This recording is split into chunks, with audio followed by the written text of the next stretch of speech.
જે તમારા નામથી? હું મુકેશભાઈ બોલું છું. અમે જામનગર જીજી હોસ્પિટલમાં 24 દિવસ થયા સ્કિન વિભાગમાં દાખલ છીએ.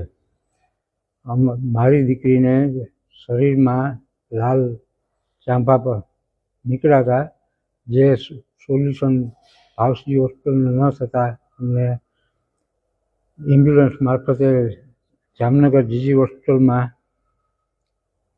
મોકલવામાં આવેલ, જ્યાં અમે ચામડી વિભાગમાં દાખલ કરેલ.